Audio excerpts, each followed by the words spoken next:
ಚುನಾವಣೆಗೆ ನಿಂತಿರುವ ಅಭ್ಯರ್ಥಿಗಳು ಕೋಟಿಗಟ್ಟಲೆ ಆಸ್ತಿ ಬಗ್ಗೆ ಮಾತನಾಡುತ್ತಿದ್ದರೆ ಕಾರ್ಕಳದಲ್ಲಿ ತಮ್ಮ ಶಿಷ್ಯನ ವಿರುದ್ಧ ನಿಂತಿರುವ ಪ್ರಮೋದ್ ಮುತಾಲಿಕ್ ಬಳಿ ಆಸ್ತಿಗಿಂತ ಕೇಸ್ಗಳೇ ಜಾಸ್ತಿ ಇವೆ. ಪ್ರಮೋದ್ ಮುತಾಲಿಕ್ ಅವರು ಈ ಬಾರಿ ಚುನಾವಣೆಯಲ್ಲಿ ಕಾರ್ಕಳ ವಿಧಾನಸಭಾ ಕ್ಷೇತ್ರದಿಂದ ಸ್ಪರ್ಧಿಸುತ್ತಿದ್ದಾರೆ. ಈಗಾಗಲೇ ಮುತಾಲಿಕ್ ನಾಮಪತ್ರ ಸಲ್ಲಿಸಿದ್ದಾರೆ. ಈ ಸಂದರ್ಭದಲ್ಲಿ ಚುನಾವಣಾ ನಿಯಮದಂತೆ ತಮ್ಮ ಆಸ್ತಿ ವಿವರವನ್ನು ನೀಡಿದ್ದಾರೆ. ಹಿಂದೂ ಸಂಘಟನೆ ಸಮಾಜ ಸೇವೆಯನ್ನೇ ತಮ್ಮ ಜೀವನವಾಗಿಸಿಕೊಂಡಿರುವ ಪ್ರಮೋದ್ ಮುತಾಲಿಕ್ ಅವರ ಒಟ್ಟಾರೆ ಆಸ್ತಿ ಮೌಲ್ಯ 2,63,500 ರೂಪಾಯಿ ಮಾತ್ರ.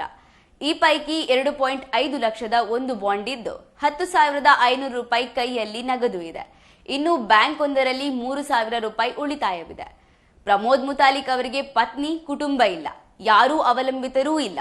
ಉಳಿದಂತೆ ಅವರ ಹೆಸರಿನಲ್ಲಿ ಯಾವುದೇ ಜಮೀನು, ನಿವೇಶನ, ಮನೆ, ವಾಹನ, ಚಿನ್ನಾಭರಣ, ಸಾಲ, ದುಬಾರಿ ವಸ್ತುಗಳು ಇಲ್ಲ.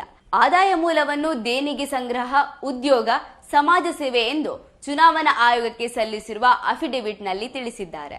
ಯಾದಗಿರಿ, ಶೃಂಗೇರಿ, ಬೆಂಗಳೂರು, ಬಬಲೇಶ್ವರ, ಬಾಗಲಕೋಟೆ, ನವನಗರ, ಜೇವರ್ಗಿ ಹಾಗೂ ಮುರುಡೇಶ್ವರ ಸೇರಿ 7 ಪೊಲೀಸ್ ಠಾಣೆಗಳಲ್ಲಿ ಸೌಹಾರ್ದಕ್ಕೆ ಧಕ್ಕೆ ಉಂಟು ಮಾಡುವ ಕೇಸ್ ಪ್ರಮೋದ್ ಮುತಾಲಿಕ್ ವಿರುದ್ಧ ದಾಖಲಾಗಿವೆ.